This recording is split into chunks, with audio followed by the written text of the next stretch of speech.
Welcome back to the podcast. In this episode, I speak with Jared Heldt, an advocate for alternative health, wellness, and biohacking. Jared is also the host of the Psynautical podcast and an author. As a practitioner and advocate for ancestral living and cutting-edge health strategies, Jared shares his firsthand knowledge on how we can optimize our physical and mental well-being through natural and non-traditional approaches. His podcast explores biohacking, mindset shifts, and integrating ancient health practices with modern wellness tools. Now on to our conversation. Well, first, I would like to thank you for joining me for this episode today. Thanks. And so you have your own podcast, the Psynautical podcast. Can you tell guests what you cover? It's mostly focused on kind of holistic health and like alternative health, but I also touch on kind of ancestral living and spirituality and philosophy, but like more so like practical applications of those and like kind of help yourself, but also help others. I try to have people on that are kind of health coaches and have become kind of overcome their own health issues, which is typically more the case, but I've had a variety of kind of guests on, and I've also done a variety of different topics. I've done everything from I've had like someone that went to school for philosophy and had people that do plant medicine, and I've done stuff on like detox and biohacking, different supplements and stuff that I do as well too. So how old is your podcast? It's I started I think around when the kind of the COVID pandemic, so it's been about 3 or 4 years. I have taken breaks at times, usually just for like a few months at a time because I try to put out at least one episode per month or so, whether that's with myself or with a guest.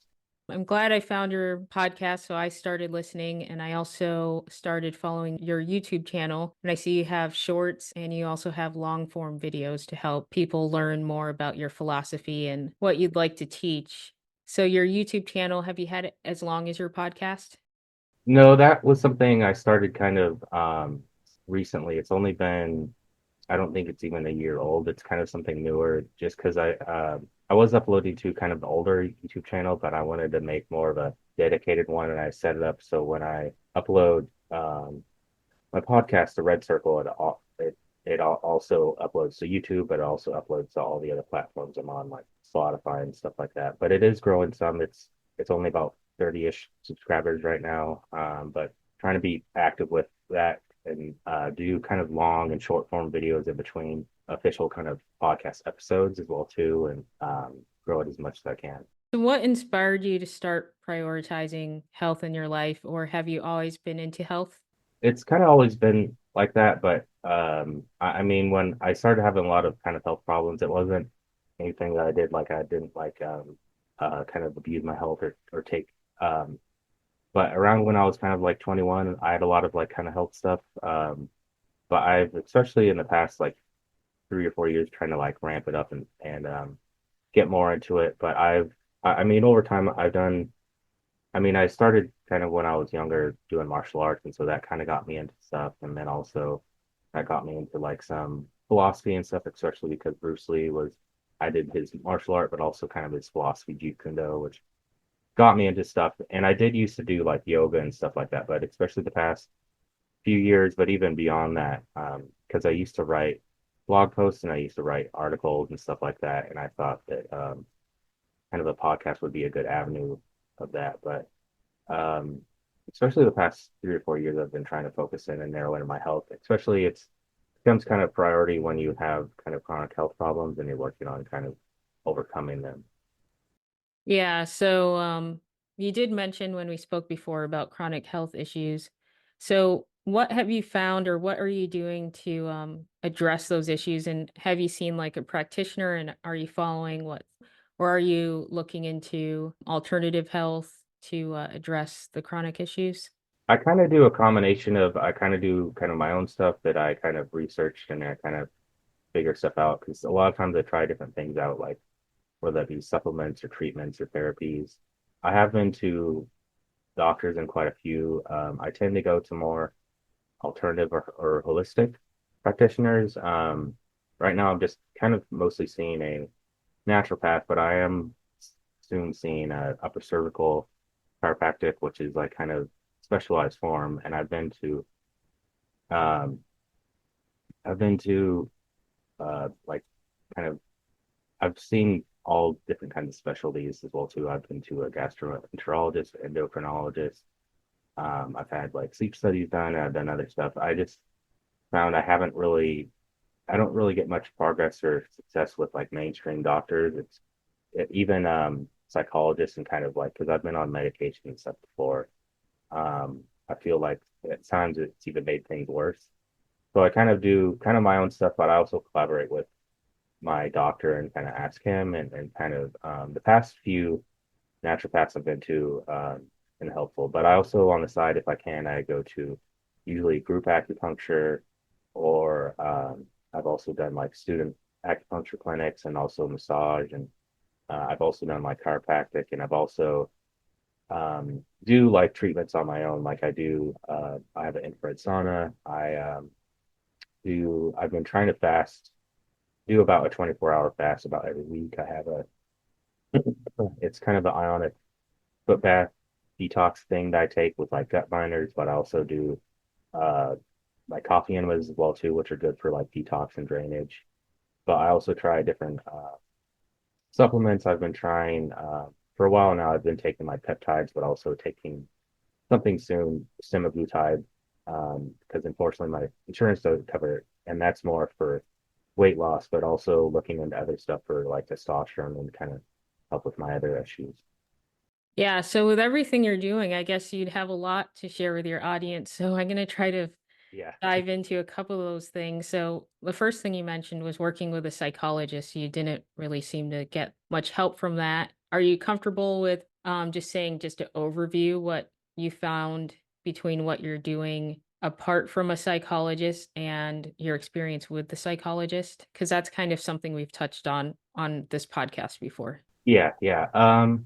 So I mean, I've had kind of depression and anxiety. I would say, although it's technically hasn't been diagnosed, possibly CPTSD. Also, I'm neurodivergent on the spectrum, so I feel like I process things a little differently, especially emotions and stuff like that. And there was a period of probably 5 or 6 years where they kind of just kept putting them on different medication and stuff like that. I wasn't really getting a good fit with like the counseling and psychiatrist. I did find some benefit. I did was it TMS magnetic kind of pulse. It's like pulse magnetic therapy, which I feel helps some. And then the past few years, I've actually been off and on kind of microdosing. And I feel that has actually been more beneficial than being on medication because the medication seems to it helps like kind of calm me down and kind of stabilize my emotions and mood, but it also kind of numb it. And then it would also come with um, it also affects like energy and motivation and it would make me gain weight and just feel tired and stuff like that. But I've been trying to do um, trying like I guess kind of find like community as well too. I go to like kind of a meetup group that they do kind of like plant medicine, but also like non kind of psychedelic plant medicine from time to time.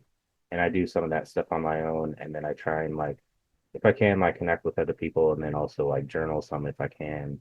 But also I feel kind of movement or somatic movement. I try to do on my own, typically kind of tai tai chi or yoga, and I know a few other exercises sometimes that I do as well too. And I know a little bit of because one of the last counselors I did go to, EMDR, I know a little bit of that too, so I do that some, and that seems to help too.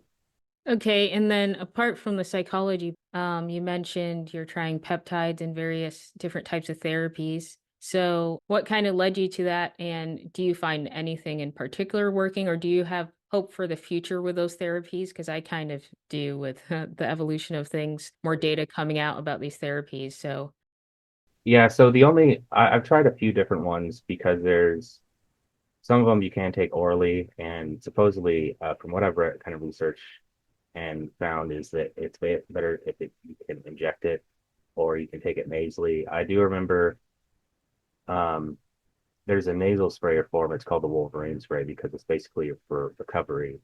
and healing and stuff like that. And it was BPC 157 and TB 500. And I took that nasally, and I think I also took the BPC 157 orally. I think it helped some. I didn't notice a huge improvement. I was hoping they would maybe help with kind of more of my gut issues and my TMJ. But for right now, I'm just doing ganadarelin, and then I'm going to possibly um, soon start semaglutide. It is a bit tricky because you need to know like the dosage, and you need like a peptide calculator, and you have to like dilute it some because it you have to have bacteriostatic water, and it's kind of involved. But I am looking into possibly in the future adding some other ones to help with my testosterone.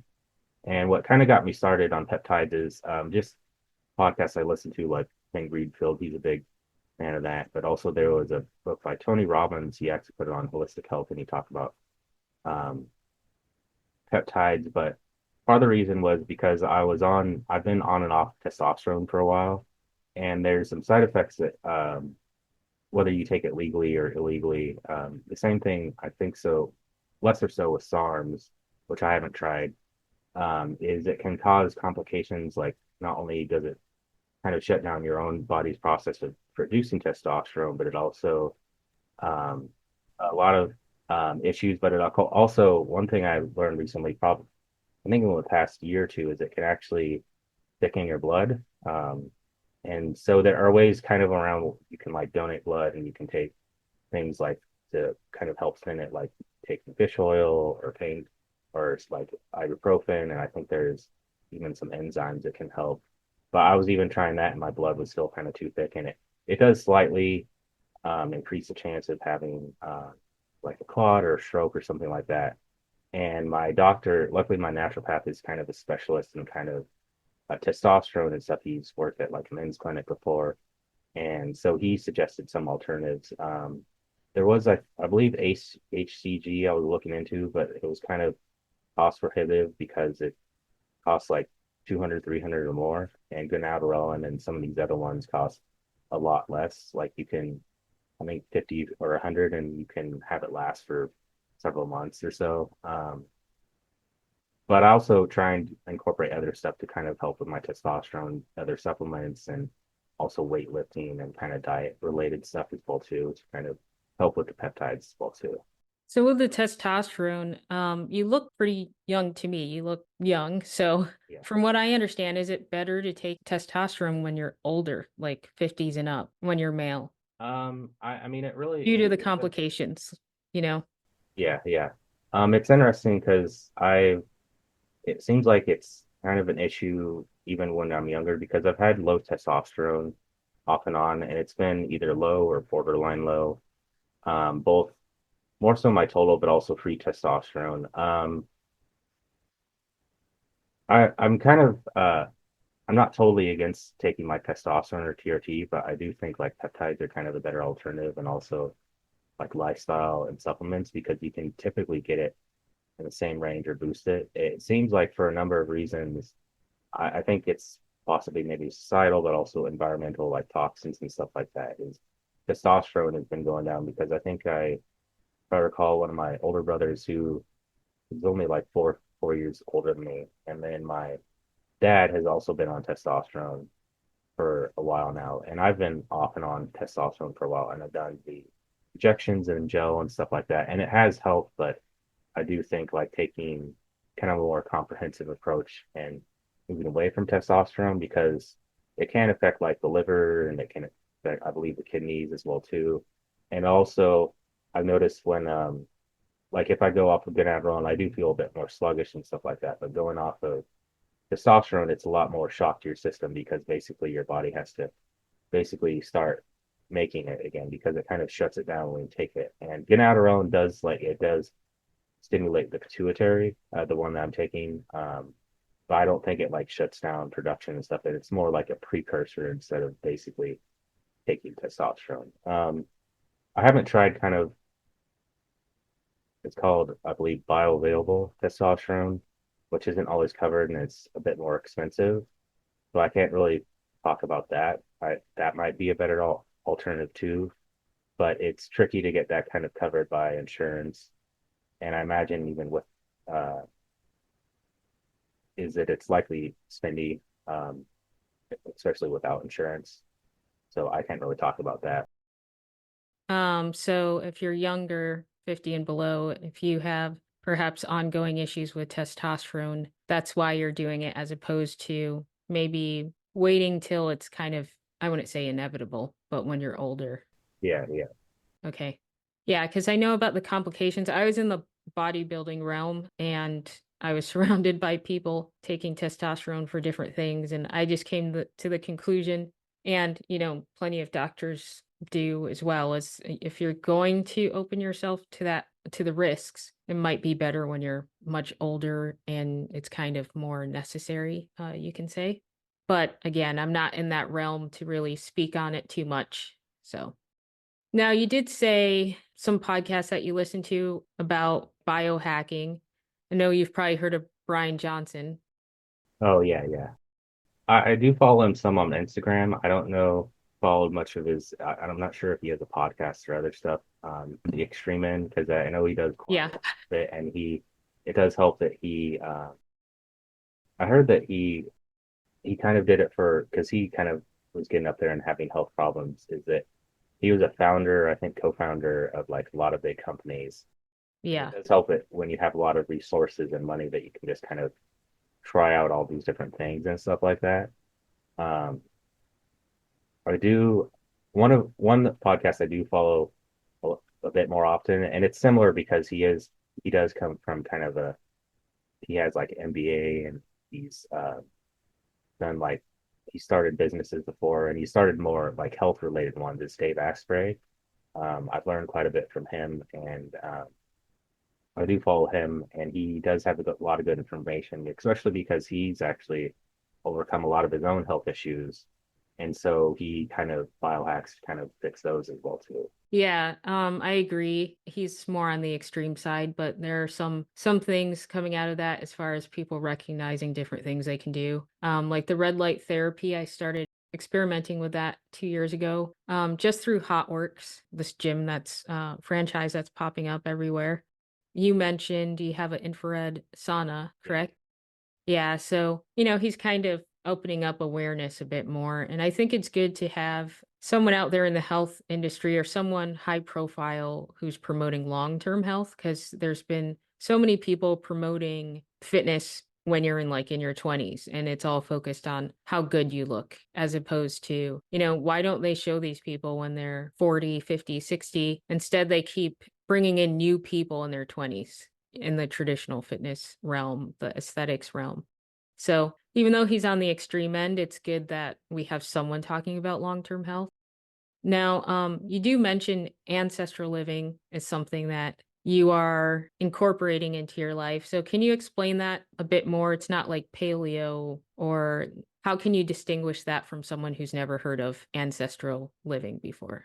I mean, I mean, I did kind of get it from kind of, um, because when I started out, kind of when I lost a lot of weight in the past, but also around when my health it was kind of like paleo primal influence, like Mark Sisson. I think I read one of his books. I follow him some, but I just try and with a lot of different things, kind of do things that like I want to say like how kind of how we used to live, kind of like you don't have to like live outdoors and stuff like and live like a natural caveman, but do things like I have minimalist shoes or footwear, and that helps kind of with a lot of different things like balance, but also like strength. And I use them when I'm doing workouts. And I think, um, at least for me, I like to do like the high intensity weight training, and I've been doing that for quite a long time. And I think that's more similar to how kind of bodybuilding used to be, and it kind of how back in the day it used to be, because it seems like before the 70s and stuff, it used to be higher intensity and lesser reps. And that's kind of, even though I don't want to say cavemen like lift weights and stuff, but they would like, if they got to like a fight with an animal or what, it would be like intense for like a few minutes and stuff like that. And then they kind of recover. Um, I'm not a huge fan of cardio. I don't have anything against it. I typically kind of just walk, and I do like, I guess some yoga and other stuff. And I do like rarely or occasionally like do sprints and stuff like that. But I just try and incorporate like, like also like grounding and earthing because that helps with a lot of health benefits. Either like walking barefoot outside or I use like a mat or something like that. But other stuff just to kind of how, also eating kind of ancestrally as well too, like not eating as much processed foods as I can, but also eating more like kind of like meat, protein, but also like fruits and vegetables and stuff like that, but also like organ meats as well too, because those are really healthy for you.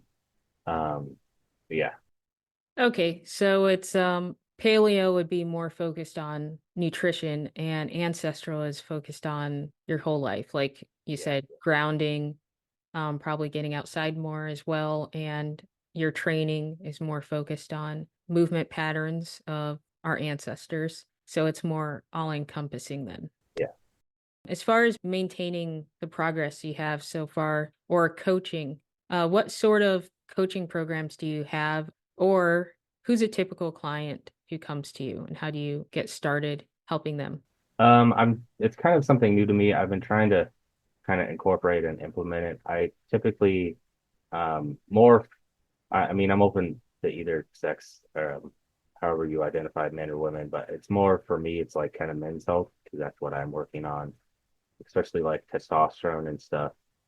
But it's typically people with like chronic kind of health problems because a lot of times when you go to a doctor, especially mainstream doctors, they'll run a bunch of tests um, and something may come up, but typically they come back normal and they don't know where to kind of go. And so I kind of give them kind of like a foundational kind of stuff. I'm kind of working on maybe possibly some programs and like some group, but also like monthly things. But for right now, kind of like one-on-one and stuff like that. Because I've had a few people kind of reach out and working on getting like more clients and stuff like that. But I kind of it depends on kind of what they're going through, but I try and lay down the foundation of like kind of diet and stuff like that, and then go from there, like kind of doing like health practices they can incorporate and possibly like supplements and medication, and also to try and find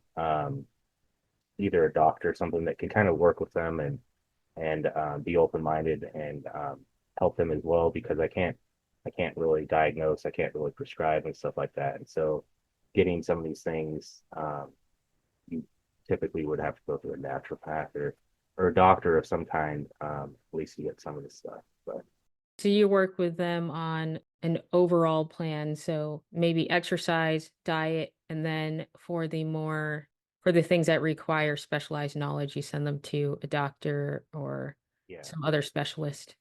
Okay, that sounds good. So, what are some misconceptions you might say are out there about fitness that maybe some of your clients come to you with?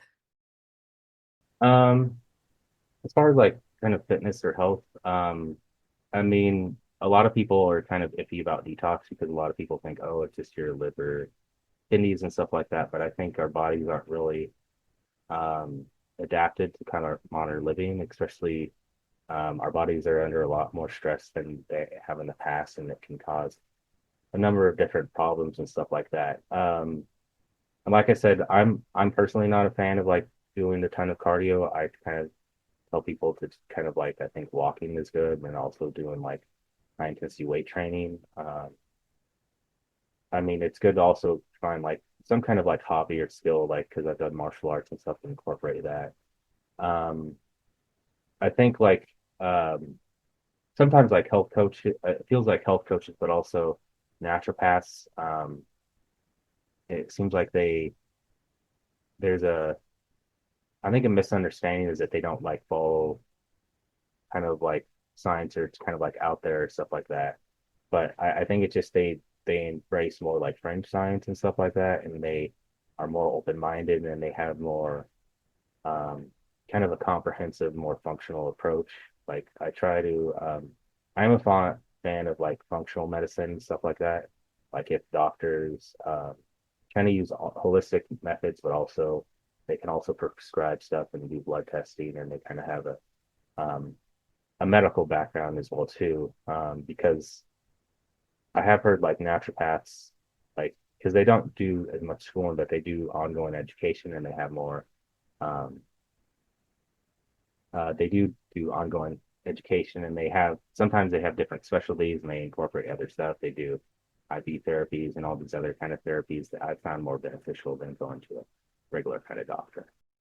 But when one of them has a medical background, then they also have the foundational knowledge of what might negatively affect some other area of their body while they're trying to address just one issue. Yeah. So what you're talking about with cardio, that's also kind of a big thing in the bodybuilding community, not too much cardio, but if you do high intensity training, like you're saying, it does actually build your cardio capacity. And a lot of people don't realize that. Even if you just do like short bouts of sprinting, kind of like you mentioned with the cavemen, or short bouts of lifting heavy, that will build up your cardio capacity. So that's, I guess, another misconception people might have is that they have to do steady state cardio to have good cardio capacity. But for what we're going to do realistically, like if we had to run away from something, it would probably be short bouts of high intensity anyway. But for listeners, what advice would you give them if they're starting out a health and fitness journey, incorporating ancestral living and maybe possibly some biohacks? Yeah, I'd probably start like kind of simple and small. Like I would try and go for like kind of a paleo, I call it kind of like a paleo template, like use like the paleo diet as kind of a template and um kind of make it work it into your life, like because you also have to have foods that you like and stuff, but try and avoid foods that are like lectins and stuff like that and they're bad for you, like they cause inflammation. Typically the big three are kind of like soy, gluten and dairy, but also like processed foods and stuff like that. I mean, there's a lot of podcasts and books like Dave Asprey has some good books on diet, Mark Sisson, and you can also just look up like diets, but it's basically just like meat, mostly like protein, and then like fruits and vegetables, and then maybe a little bit of like carbs here and there. Because I don't think a lot of people are like low carb and keto, and it's good, but it can also throw off the metabolism if you're always low carb. And so it's good, especially like later at night, to have like carbs, especially like better ones, kind of like fruits or vegetables, or maybe like a little bit of like rice or something like that. But there's like other simple stuff you can do, like um, you can like do like simple detox just by like taking gut binders. Like that's a simple way to help out your detox. And you can get like a bionic foot bath thing, which isn't that much really. I think my sauna, which I've used, it's like kind of a sauna tent, was only like 200 or something like that. And that has lasted me a few years. And you can do that like easily just a few times a week. Just get in it. And then like look into like high intensity kind of training or weight training. Body by Science is a good book. They came out with a kind of a follow-up book to that as well too. There's um, I think Doug McGuff, like Drew Bay are good options. You can also they're a bit hard to find, but you can find gyms and locations. Typically, you have to kind of look around some. I know there's only like a few in the area. I think that's always a good option. And also it's good, I think they kind of have like good community and support system as well too. And kind of try and find balance, like kind of like simple, like kind of meditation. Like you can simply just it's not really that difficult to like meditate, but listen to like isochronic tones or binaural beats and like do like you don't have to do like intensive yoga, but like restorative yoga or kind of yin yoga, especially good for health, especially for kind of adrenals are burnout and do like Tai Chi. And that's kind of a good start. And then kind of like do your own research and try things out. And it kind of depends on where you're at and what kind of health problems and stuff you're going through. But um, from there, you can kind of figure it out or go to someone like a naturopath. But there's also like a ton more like wellness clinics and stuff like that. And there's other stuff like group acupuncture and a ton of other resources out there as well too. That's definitely going to help listeners out there. So, where can people find you? We did talk about YouTube and your podcast, but if you don't mind naming the handle for your YouTube channel and the name of your podcast.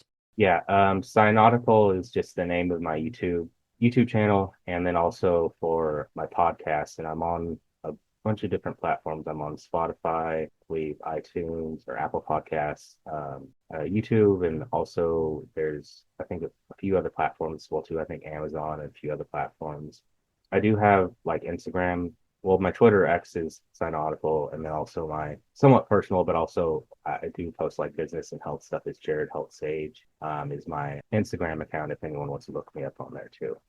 Okay, well, Jared, thank you for speaking with me today. I think that was a very informative conversation we had, and with valuable information for listeners to know where to get started on ancestral living, biohacking, and just maintaining good health and contacting you for dealing with any chronic issues. So thank you again for joining me. Well, That's it for this episode. Please see the description to connect with today's guest, and please share and rate this podcast on your preferred platform. Thank you for listening, and stay strong and well.